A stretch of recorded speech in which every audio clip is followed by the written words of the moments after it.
Good afternoon, ladies and gentlemen. It's for me a great honor to welcome Javier Milei. As you know, he's the freely elected president of Argentina, and it's actually your first trip to a foreign country after you have been elected. First, congratulations for your election, and congratulations also to your sister, who managed your election campaign. I think you, sometimes people would say with more radical methods, but you introduce a new spirit to Argentina, making Argentina much more related to free enterprise, to entrepreneurial activities, also to bring Argentina back to the rule of law.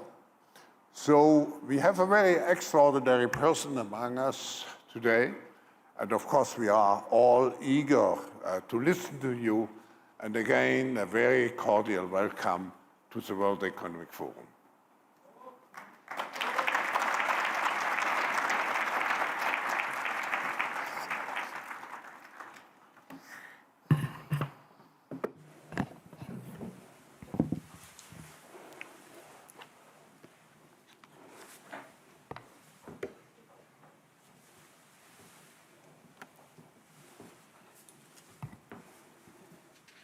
Buenas tardes. Good afternoon. Muchas gracias. Thank you very much. Hoy estoy acá Today, I'm here para decirles que Occidente to tell you está en that peligro. the Western world is in danger. Está en peligro porque And it aquellos que is supuestamente endangered deben defender because los valores those de who are Occidente supposed to have to se defend the encuentran values of the atrapados West por una visión del are mundo co-opted by a inexorablemente conduce al vision of the fascismo, world that en inexorably consecuencia, leads to a la socialism pobreza.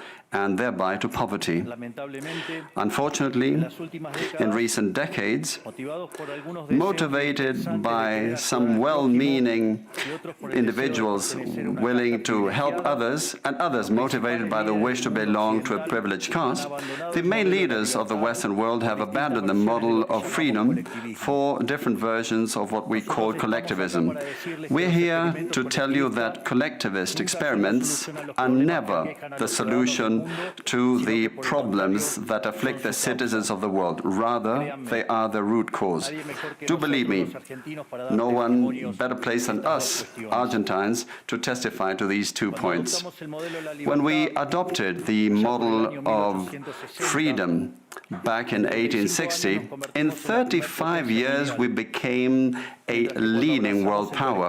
And when we embraced collectivism over the course of the last 100 years, we saw how our citizens started to become systematically impoverished, and we dropped to spot number 140 globally. But before having the discussion, it would first be important for us to take a look at the data that demonstrate why free enterprise capitalism is not just the only possible system to end world poverty, but also that it's the only morally desirable system to achieve this. If we look at the history of economic progress, we can see how between the year 0 and the year 1800 approximately, world per capita GDP practically remained constant throughout the whole reference period. If you look at a graph of the evolution of economic growth throughout the history of humanity, you would see a hockey stick graph, an exponential function that remained constant for 90% of the time and which was exponentially triggered starting in the 19th century. The only exception to this history of stagnation was in the late 15th century with the discovery of the American continent. But for this exception, throughout the whole period between the year 0 and the year 1800,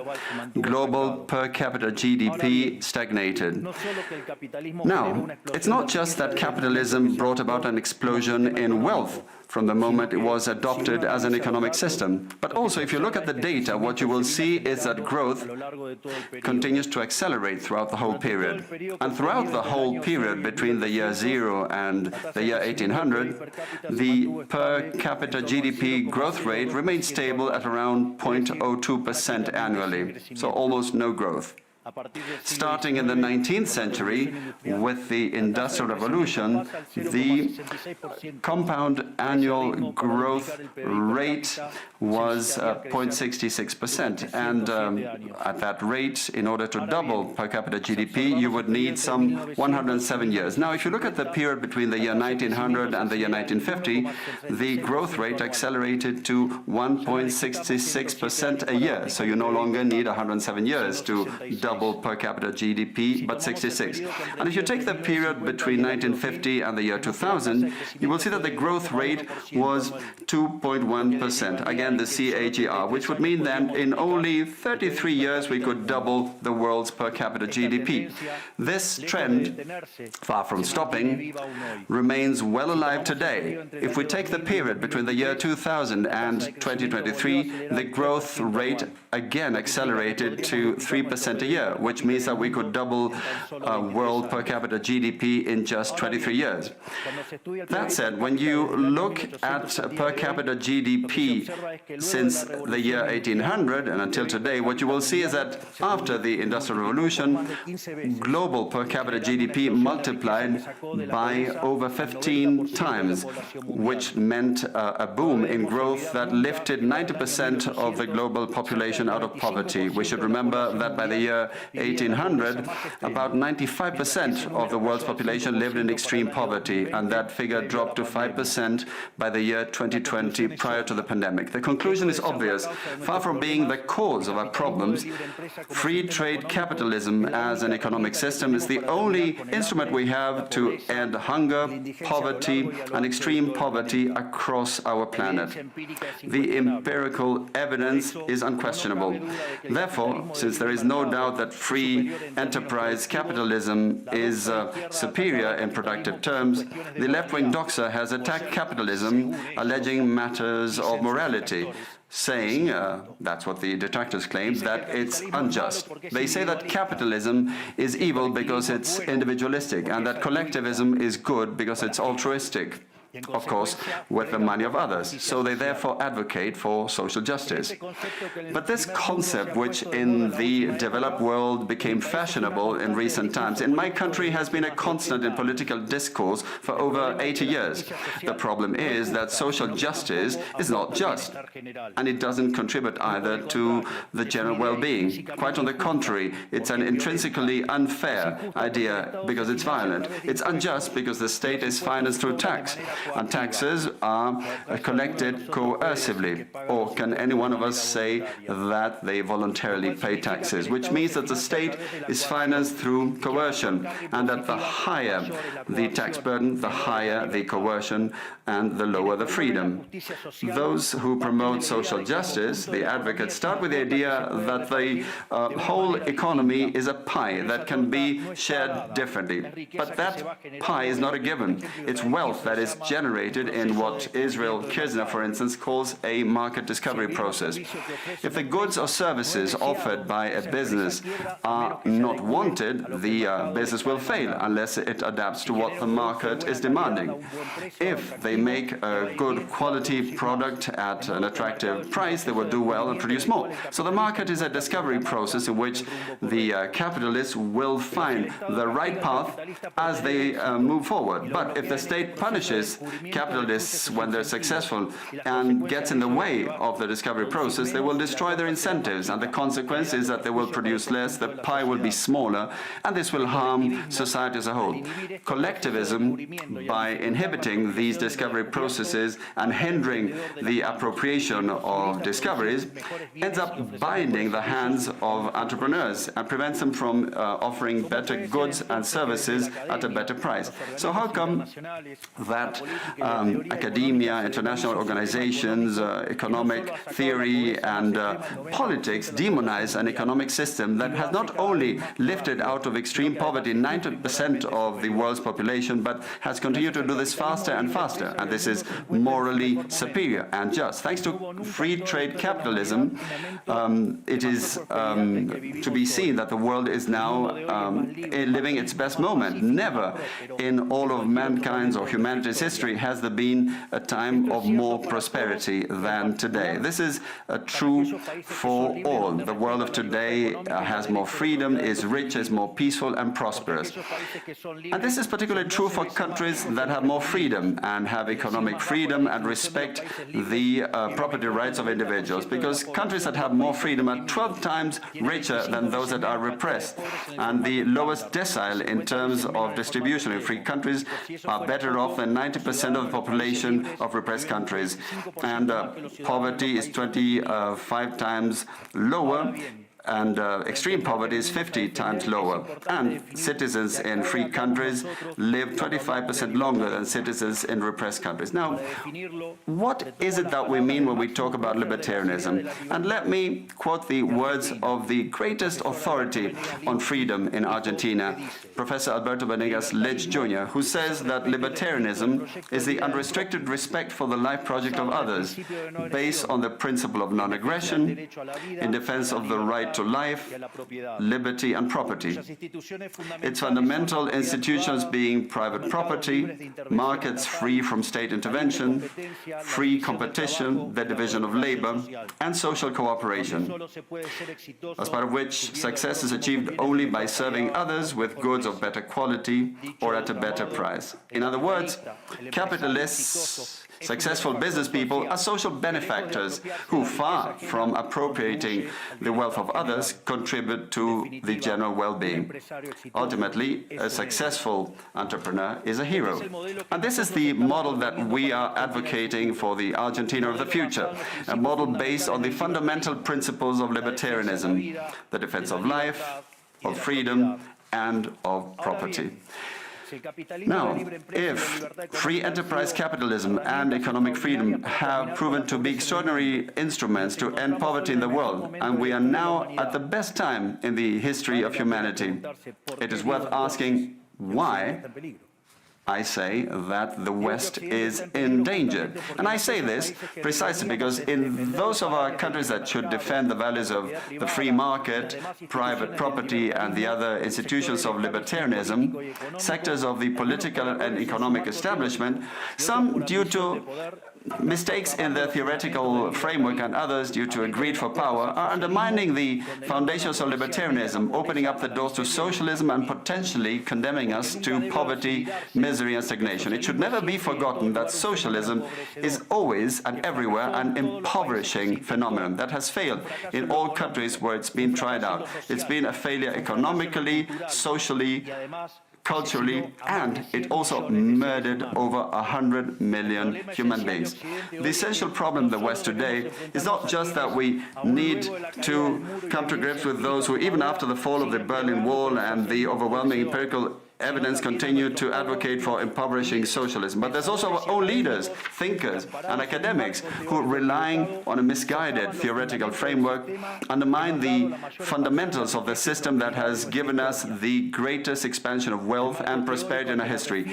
The theoretical framework to which I refer is that of neoclassical economic theory, which designs a set of instruments that unwillingly, or without meaning to, ends up serving the intervention by the state, socialism and social degradation. The problem with neoclassicals is that the model they fell in love with does not map reality, so they put down their mistakes to supposed market failures rather than reviewing the premises of the model. On the pretext of a supposed market failure, regulations are introduced which only create distortions in the price system, prevent economic calculus, and therefore also prevent saving, investment and growth.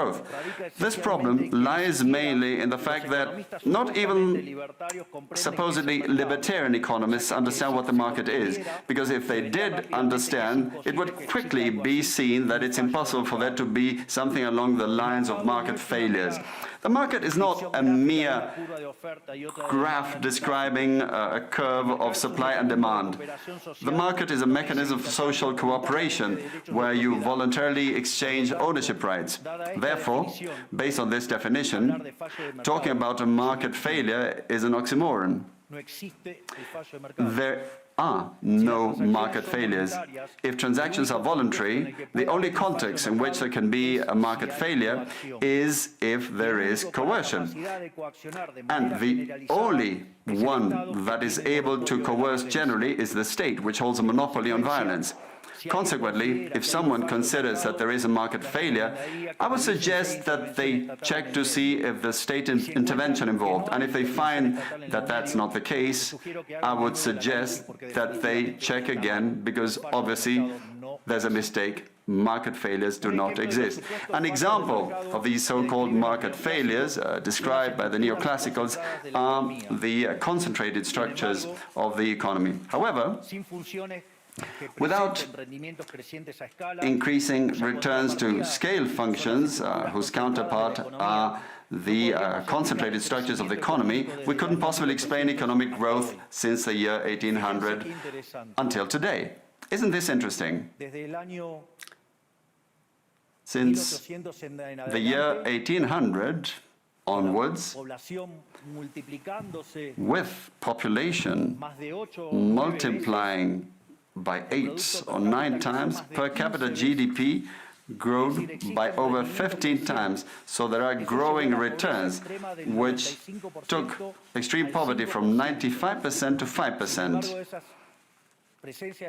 However, the presence of growing returns involves concentrated structures, what we would call a monopoly. How come then that something that has generated so much well-being for the neoclassical theory is a market failure? Neoclassical economists think outside of the box. When the model fails, you shouldn't get angry with reality, but rather with the model and change it. The dilemma faced by the neoclassical model is that they say they wish to perfect the functioning of the market by attacking what they consider to be failures. But in so doing, they don't just open up the doors to socialism, but also go against economic growth. An example, regulating monopolies, destroying their profits and destroying growing returns automatically would destroy economic growth. In other words, whenever you want to correct a supposed market failure inexorably, as a result of not knowing what the market is, or as a result of having fallen in love with a failed model, you are opening up the doors to socialism and condemning people to poverty.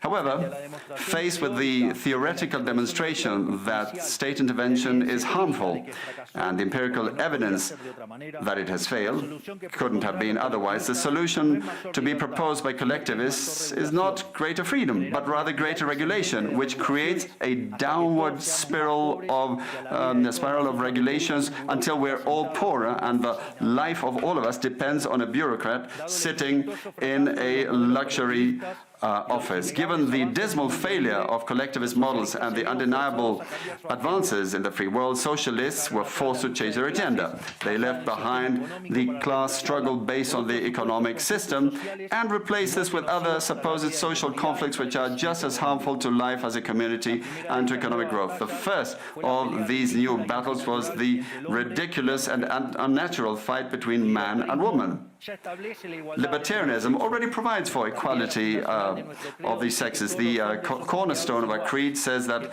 all humans are created equal, that we all have the same unalienable rights granted by the Creator, including life, freedom, and ownership. All that this radical feminism agenda has led to is greater state intervention to hinder the economic process, giving a job to bureaucrats who have not contributed anything to society. Examples, ministries of women or international organizations devoted to promoting this agenda. Another conflict presented by socialists is that of humans against nature, claiming that we human beings damage the planet, which should be protected at all costs, even going as far as advocating for population control mechanisms or the bloody abortion agenda. Unfortunately, these harmful ideas have taken a strong hold in our society. Neo-Marxists have managed to co-opt the common sense of the Western world, and this they have achieved by appropriating the media, culture, universities, and also international organizations. The latter case is the most serious one, probably, because these are institutions that have enormous influence on political and economic decisions of the countries that make up the multilateral organizations. Fortunately, there's more and more of us who are daring to make our voices heard, because we see that if we don't truly and decisively fight against these ideas, the only possible fate is for us to have increasing levels of state regulation, socialism, poverty, and less freedom, and therefore will be having worse standards of living. The West has unfortunately already started to go along this path. I know to many it may sound ridiculous to suggest that the West has turned to socialism, but it's only ridiculous if you only limit yourself to the traditional economic definition of socialism, which says that it's an economic system where the state owns the means of production. This definition, in my view, should be updated in the light of current circumstances. Today, states don't need to directly control the means of production to control every aspect of the lives of individuals. With tools such as printing money, debt, subsidies, controlling the interest rate, price controls, and regulations to correct the so-called market failures, they can control the lives and fates of millions of individuals. This is how we come to the point where, by using different names or guises, a good deal of the generally accepted political offers in most Western countries are collectivist variants, whether they proclaim to be openly communists, fascists, Nazis, socialists, social democrats, national socialists, Democrat Christians, Christian Democrats, neo-Keynesians, progressive, populist, nationalists, or globalists. At bottom, there are no major differences. They all say that the state should steer all aspects of the lives of individuals. They all defend a model contrary to that one which led humanity to the most spectacular progress in its history.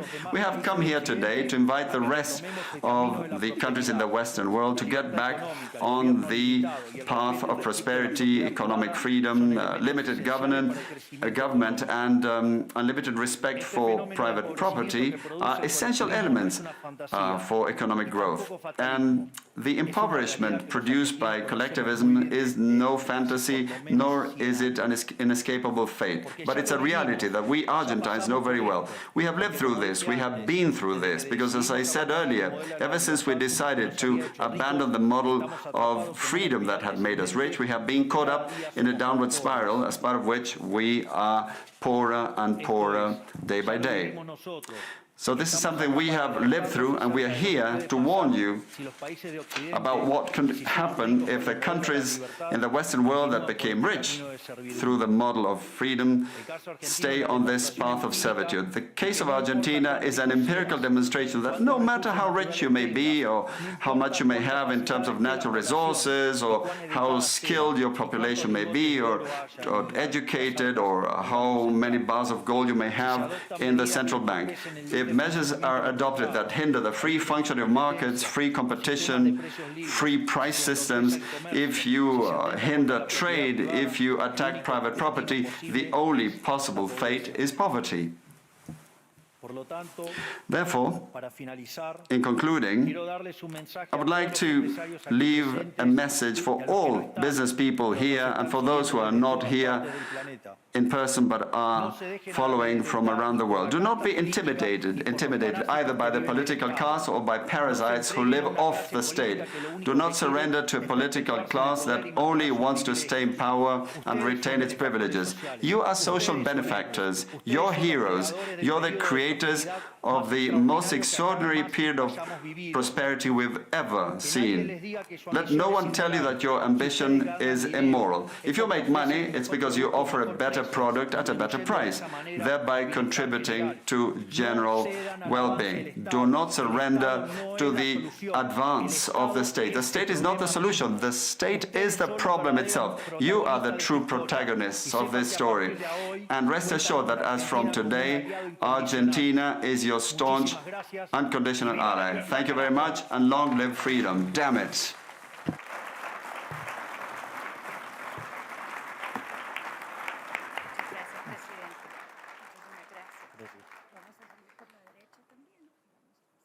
Fantástico.